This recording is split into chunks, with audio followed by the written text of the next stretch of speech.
Alhamdulillahi Rabbil Alamin wal-aqibatu lil-muttaqin. As-salatu was-salamu ala rasulihil karim wa ala alihi wa ashabihi وأولياء ملته وعلماء أهل سنته أجمعين. وقال شان حبيبه المصطفى إن الله وملائكته يصلون على النبي يا أيها الذين آمنوا صلوا عليه وسلموا تسليما. درود پاک اللهم محبت پرن سیدنا شفیعنا حبیبنا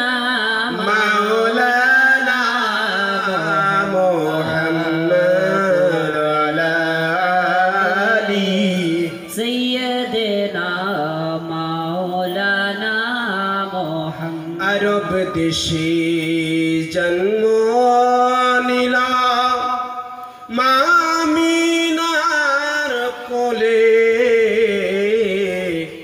আল্লাহ ছাড়া মাবুদ নেই গো ধর্ম দিলেন খুলে।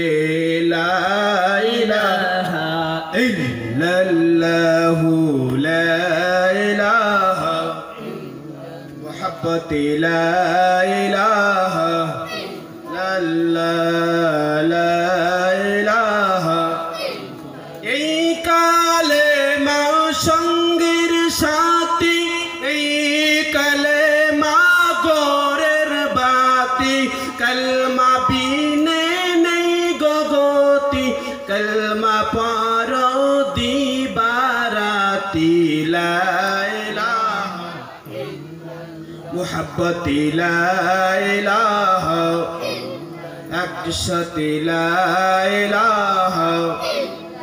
বাবা যারা আমার আর লম্বা নয়, আল্লাহ পাক রব্বুল আলামিন পবিত্র কুরআনুল কারীমে কম বেশি আল্লাহ পাকের আল কোরআনের বয়স আজ থেকে ১৫০০ বছর চলছে। আল্লাহ পাক পবিত্র কুরআনুল কারীম যে মহাবাণী পবিত্র আল কোরআনুল কারীম দুনিয়ার জমিনে দিয়েছেন, কোরআনকে জিজ্ঞাসা করো, হে কোরআন তুমি কেন এসেছো? কোরআন জবাব দিচ্ছে মিন কাবলু হুদাল লিন্নাস, আমি কোরআন এসেছি মানব জাতিকে, আমি আল কোরআন এসেছি হিদায়াতের পথ দেখানোর জন্য। এ কোরআন তুমি এতদিনে কোথায় ছিলে? এ কোরআন তোমার বয়স যদি ১৫০০ বছর হয়, এ কোরআন তুমি এতদিনে কোথায় ছিলে? আল্লাহর কোরআনুল কারীম জবাব দিচ্ছেন বিসমিল্লাহির রহমানির রহিম, বল হুয়া কুরআনুম মাজিদুম ফি লাওহিম মাহফুজ। আল্লাহর কোরআন বলে আমি আদি থেকে অন্ত, শুরু থেকে শেষ, আমি আল্লাহর কোরআন, আল্লাহ পাকের নসিহত আমি হীরার গর্তে সংরক্ষণ ছিলাম। ব্রাদার একবার জোরে বলুন সুবহানাল্লাহ। কোরআন তুমি কেন? অন্য পাহাড়ের উপরে মাউন্ট এভারেস্ট ছিল, বড় বড় পাহাড় ছিল, জাবালে নূর ছিল। এ কোরআন আল্লাহ পাকের জমিনে অনেক রকমের পাহাড় ছিল, উঁচু জায়গা ছিল। কোরআন তুমি ওই জায়গায় না কেন কোরআন বলে আল্লাহর হুকুম হয়েছে আমি আল্লাহর কোরআন আল্লাহর মাসিহাতের উপরে আমি নবী মুহাম্মদুর রাসূলুল্লাহর জন্য অপেক্ষায় ছিলাম। এই কোরআন পৃথিবীর সমস্ত কিতাব লয় হয়ে যাবে, পৃথিবীর সমস্ত কিতাব এদিক ওদিক ছড়িয়ে পড়বে, দেশের মানুষেরা সমস্ত কিতাবের বিকৃতি ঘটাবে। এ কোরআন বলো বলো তোমার হেফাজতের দায়িত্ব কে নিয়েছে? আল্লাহর কোরআন বলে আমার হেফাজতের দায়িত্ব কোন মানব নেবে না, আমি আল্লাহর কোরআনের হেফাজতের দায়িত্ব মহান আল্লাহ নিয়ে নিয়েছে। বিরাদার মিল্লাত ইসলাম, এখন তো ভারতবর্ষে আমাদের যা চলছে বাবা, ওই মুসলমানদের জন্য খুব শোচনীয় অবস্থা। ব্রাদার, পাকিস্তানের জমিনে এক সময় একটা মিটিং হয়েছে, গুপ্ত মিটিং। তারা কি করবে? ব্রিটিশ মিউজিয়ামে যতগুলো আপনার আল কোরআন ছিল, এই কোরআনকে একবার জ্বালিয়ে দেওয়া হয়েছে। নাউজুবিল্লাহ পড়েন। এই কোরআনকে জ্বালিয়ে পুড়িয়ে সারকার করা হয়েছে। ব্রাদার, সমস্ত কিতাবগুলো পাকিস্তানের জমিনে জ্বালিয়ে দেওয়া হলো। এখন বেদিনরা বলছে, যারা দিনিয়াল ইসলাম মানে না, তারা বলছে এখন তো মুসলমানের ধর্মগ্রন্থকে পুড়িয়ে দেওয়া হলো, জ্বালিয়ে দেওয়া হলো, আগুন দিয়ে জ্বালিয়ে দেওয়া হলো। এখন মুসলমানরা তাদের ধর্ম কিভাবে প্রচার করবে? কিছুদিন গত হয়ে যাওয়ার পরে সুদূর আরব দেশ থেকে বাবা কয়েক হাজার আল্লাহ পাক রব্বুল আলামিন এমন ভাবে মানুষ সৃষ্টি করেছেন, কয়েক হাজার আরবের জমিন থেকে জীবন্ত কোরআনকে দাখিল করা হয়েছে। এখন বলছে পাকিস্তানের বেদিনরা, তোমরা আল্লাহর কোরআনকে তোমরা পাতাকে জ্বালিয়েছ, তোমরা জীবন্ত কোরআনকে জ্বালিয়ে দেখাও। ওই পাকিস্তানের জমিনে, যে পাকিস্তানে এখন মুসলমানদের উপর অত্যাচার চলছে বাবা, ওই পাকিস্তানের জমিনে শত শত হাফিজে কোরআন, একজন হাফিজ সূরা ফাতিহা থেকে শুরু করে সূরাতুল নাস অবধি সে না দেখে মুখস্থ বলতে পারে। পাকিস্তানের বেদিনরা, তোমরা তো পাতাকে জ্বালিয়েছো, পেপারকে জ্বালিয়েছো। এই পাকিস্তানের বেদিনরা, তোমরা তোমাদের কতটা সৎ সাহস আছে? তোমরা এই লাখো লাখো হাজার হাজার হাফিজকে জ্বালিয়ে দেখাও। এমন সময় পাকিস্তানের ওই বেদিনগুলো আপনার আগুন তৈরি করলেন, চিতা তৈরি করলেন বাবা। চিতা তৈরি করে একজন হাফিজকে সেখানে জ্বালানো হচ্ছে। হাফিজকে যখনই দিয়েছে আল্লাহ রহমত বাবাজি, হাফিজকে যখনই সংরক্ষণ করা হয়েছে আগুনের উপর, আল্লাহ রহমতে ওই জ্বলন্ত আগুন নিভে গিয়েছে। এই হচ্ছে মুসলমানের ধর্মগ্রন্থ, এই হচ্ছে মুসলমানদের ধর্মগ্রন্থ। যে মুসলমানদের আজকে জুলুম চলছে, যে মুসলমানদের উপর আজকে নির্যাতিত চলছে, বিরাদারে মিল্লাত ইসলাম, আপনারা মনে করবেন মুসলমানরা নিপীড়িত কেন, মুসলমানরা নির্যাতিত করবেন, মুসলমানরা নিপীড়িত কেন, মুসলমানরা নির্যাতিত কেন? বিরাদারে মিল্লাত ইসলাম, মুসলমান যদি আমরা আজকে কোরআনের হুকুম মানতাম, মুসলমান যদি আজকে আমরা ইসলামের নিয়ম কানুন মানতাম, মুসলমানের প্রতিটি ঘরে আল্লাহর রহমত বিরাজ করত। বিরাদার মিল্লাত ইসলাম, দুঃখবশত বলতে লাগে মুসলমানরা আমরা দ্বীনি আল ইসলাম শিক্ষা সম্পর্কে পিছিয়ে আছি। আমাদের ঘরে ঘরে যে বাবা আজকাল চলছে, আল্লাহ পাকের আল কোরআন বলছে কু আনফুসিকুম ওয়া আহলিকুম নারা, তোমরা নিজে জাহান্নামের অগ্নিকুণ্ড থেকে বাঁচো, অপরকে জাহান্নামের অগ্নিকুণ্ড থেকে বাঁচাও। কিন্তু আমরা কি হয়েছি জানেন বাবাজি? আজকে আমরা নিজেই এমন হয়ে গেছি বাবাজি, নিজের মেয়ে কোন পথে চলছে, নিজের বউ কোন পথে চলছে, আমরা সেদিকে দেখি না। আল্লাহ পাকের আল কোরআন বলে ওয়াকারনা ফি বুয়ুতিকুন্না ওয়ালা তাবাররুজনা ওয়ালা তাবাররুজাল জাহিলিয়াতিল উলা। আল্লাহর কোরআন বলে হে মায়ের জাত, তোমরা জাহেলি যুগের মতো, অজ্ঞতার যুগের মতো তোমাদের চেহারা, তোমাদের সুরত ছবি পুরুষকে দেখাইও না। তোমাদের চেহারা, তোমাদের জাহিরি শরীরকে, তোমাদের চাকচিক্য পোশাক যদি তোমার দেখাতে হয়, তেমন ভাবে তুমি দেখিয়ে দাও, তোমার নিজের স্বামীর কাছে তুমি সাজো। আজকে বেরাদারে মিল্লাতে ইসলাম ঘরে ঘরে আমাদের অভাব কেন জানেননি?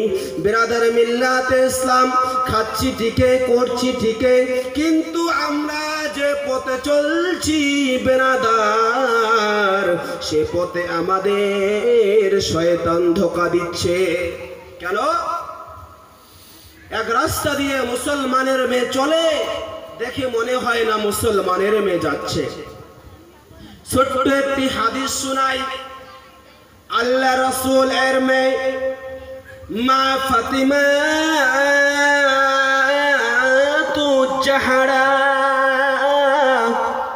আল্লাহ রাসূল প্রতিদিনই মা ফাতেমার দেখা করতে যেতেন বাবাজি। আল্লাহ রাসূল পর্দাকে এমন ইসলামে একটা হুকুম দিয়েছেন, এই পর্দা পুশিদাকে ইসলামে এমন একটা মূল্যবান সম্পদ করা হয়েছে। সেজন্য আল্লাহর কোরআন বলে নিসাউকুম হারসুল লাকুম, এই মহিলারা তোমরা হচ্ছে বীজ বপনকারী, তোমাদের সম্পদ, তোমার বুক থেকে জন্ম নিয়েছে, তোমার গর্ভ থেকে জন্ম নিয়েছে গৌসে সমদানি, গৌসে সকালাইন, মেহবুবে রব্বানি, কুতুবে শায়েখ গৌসুল আজম আব্দুল কাদের জিলানী। ও আমার মায়েরা, তোমার পেট থেকে জন্ম নিয়েছে বাহুদ্দিন নকশবন্দি, তোমার পেট থেকে জন্ম নিয়েছে মা খাজা আতাই রাসূল আজমিরি খাজা মাইনুদ্দিন চিশতি। মা গো, তোমার পেট থেকে জন্ম নিয়েছে কুতুবুস জামানে কুরামুল হক রাহমাতুল্লাহ আলাইহি। কেন আজকের ছেলেরা কেন গুন্ডা হচ্ছে? আজকের ছেলেরা কেন কোরআনের ধারের কাছে যায় না? আজকের ছেলেরা কেন মসজিদমুখী হয় না? এক নম্বর হচ্ছে আমরা গার্জিয়ানরা যদি সতর্ক হতাম, গার্জিয়ানরা যদি ফ্যামিলি গাইড করতাম, সতর্ক বোধ করতাম, বিরাদারে মিল্লাত ইসলাম, সেখান থেকে আমাদের শিক্ষা নেওয়া উচিত। আল্লাহ রাসূল কি পর্দাকে হুকুম দিয়েছেন, পর্দাকে ইসলামে কত বড় সম্পদ মনে করেছেন। আল্লাহ রাসূল প্রতিদিন এই মা ফাতেমার বাড়িতে দেখা করতে যেতেন। কেন? কলিজার টুকরা যিনি দুজন হচ্ছে ইমামে হাসান এবং হুসাইন, দেখা করতে যায়। আল্লাহ রাসূল হযরতে আলীর বাড়িতে যখন গেলেন বাবাজি, হযরতে আলীর বাড়িতে গিয়ে সালাম দিচ্ছেন, আসসালামু আলাইকুম ইয়া আহলাল বাইত, এ বাড়ি তোমার প্রতি আল্লাহর রহম বর্ষিত হোক। সালাম দিয়ে আল্লাহর নবী খাতুন জান্নাত মা ফাতেমাকে ডাক দিয়ে বলছে, ফাতেমা, ও আমার মা, তুমি কি বাড়িতে আছো? আল্লাহ রাসূলের মেয়ে, তার মেয়ে ফাতেমা ঘর থেকে আওয়াজ দিচ্ছে ওয়ালাইকুমুস সালাম ওয়া রাহমাতুল্লাহি ওয়া বারাকাতুহু। সালামের জবাব দিয়ে বলছে আব্বা হুজুর প্রতিদিনই আমার সাথে দেখা করতে আসেন, আপনার কলিজার টুকরার সাথে দেখা করতে আসেন। আব্বাজি আজকে ফাতেমা আমি যে পোশাক পরেছি, আজকে যে আমি ফাতেমা যে পোশাক পরিধান করেছি, আব্বু গো সারা শরীরে আমি দিয়েছি। আব্বু আমার মাথা পর্যন্ত আর খাটে না, আমার মাথা পর্যন্ত আর যায় না। আল্লাহ রাসূল আকান্দারে তাজদারে মাদানী আহমদ মুস্তাফা মুহাম্মদ মুস্তাফা সাল্লাল্লাহু আলাইহি ওয়াসাল্লাম পর্দাকে এমন ভাবে সম্পদ মনে করেছেন, আল্লাহ রাসূল নিজের পাগড়ি মোবারক খুলে দিয়ে তার মেয়েকে দিয়ে বলছে ও ফাতেমা এই পাগড়িটা তোমার মাথায় লটকাও, তারপরে তুমি আমার সাথে সাক্ষাৎ করো। আল্লাহ রাসূল তার নিজের মেয়েকে ছাড়েনি। ব্রাদার আজকে আমাদের ঘরে সুকেস ভর্তি কাপড়, আলমারি ভর্তি কাপড়, কিন্তু পথে হাঁটলে দেখা যায় 3/4 জামা, পথে হাঁটলে দেখা যায় সব দিকে কুলিয়েছে মাথায় কুলায় না। তো আল্লাহ রাসূল ফাতেমাকে ডাক দিয়ে বলছে ও ফাতেমা শোনো মা, ও আমার বেটি শোনো ফাতেমা, তুমি এরকম ভাবে আজকে পর্দা পুশিটা করেছো। ও ফাতেমা তোমার জীবন কাহিনী দেখে, তোমার জীবন গ্রন্থ দেখে যে শিখবে ফাতেমা আমি নবী তোমাকে জান্নাতের রমণীদের সর্দার করে পাঠাবো। এ ফাতেমা যে নারী তোমার জীবনী গ্রন্থ দেখে, যে নারী তোমার জীবন কথা দেখে শিক্ষা অন্বেষণ করবে, এডুকেটের অন্বেষণ করবে, এ ফাতেমা তুমি যে জান্নাতে থাকবে, ওই নারী আর ফাতেমা তুমি একসাথে জান্নাতে বসবাস করবে। ব্রাদার এই ছিল বিশ্ব নবীর আকায়েদ, এই ছিল বিশ্ব নবীর মুসেজা, এই ছিল বিশ্ব নবীর আখলাক, এই ছিল বিশ্ব নবীর মের আখলাক। বিরাদারে মিল্লাত ইসলাম আমি বলার সময় যাওয়ার সময় একটা কথা বলে যাব। বিরাদারে মিল্লাত ইসলাম কথা হচ্ছে এটাই, নিজে বাঁচবো অপরকে বাঁচাবো, নিজে খাবো অপরকে খাওয়াবো। বিরাদারে মিল্লাত ইসলাম একজনের দুঃখে দাঁড়াবো, একজনের সুখে দাঁড়াবো। আল্লাহ রাসূল বলছে সুখের সাথে ওটাই হয়, যে সুখের সাথে দুঃখের সাথে ওটাই হয় যে মানুষগুলো আমাদের সমাজে সুবিধাবাদী মানুষ আছে, সুখের সময় বন্ধু মেলে, দুঃখের সময় বন্ধু মেলে না। আল্লাহ রাসূল বলছেন যে মানুষটা তোমার সুখেও থাকে দুঃখেও থাকে, সে মানুষটা হচ্ছে তোমার প্রকৃত বন্ধু। আর বন্ধুকে তোমার দিলের নিকটে তুমি ভালোবাসো, বন্ধুকে তুমি স্নেহ আদর করো, এই বন্ধুই তোমার একদিন মান তাশাব্বাহা কওমিন ফাহুয়া মিনহু, কাল কিয়ামতের ময়দানে এই বন্ধু যদি তোমার অনেস্ট হয়ে যায়, এই বন্ধু যদি তোমার সৎ হয়ে যায়, আল্লাহ রাসূল বলছেন কাল কিয়ামতের ময়দানে কবরের মঞ্জিলের পরে পরে, প্রথম মঞ্জিলের পরে পরে দ্বিতীয় মঞ্জিলে তার সাথে দেখা হবে। জোরে পড়েন আল্লাহ পাক কোরআন সুন্নাহ ইজমা মোতাবেক আমাদের সকলের জীবনের গুনাহ খাতাগুলো মাফ করুক এবং সকলকে কোরআন সুন্নাহ মোতাবেক জীবন গঠন করার তৌফিক দান করা। যাওয়ার সময় কথা বলে যাব, মস্তক বিচ্ছিন্ন মানব যেমন, নবীবিহীন সেই কোরআন তেমন। যাহার কাছে পেয়েছি মোরা খোদার ফরমান, নবী ছিলেন এ ধরার জীবন্ত কোরআন, জীবন্ত প্রমাণ। আসসালামু আলাইকুম ওয়া রাহমাতুল্লাহি ওয়া তাআলা বারাকাতুহু। বা বলার ভিতরে ভাষাবিদ এবং বিভিন্ন নজর দিয়ে ভুল হতে পারে, নিজের ছেলে এবং ভাই মনে করে ক্ষমা করবেন। ওয়া মা তাওফীক ইল্লা বিল্লাহ।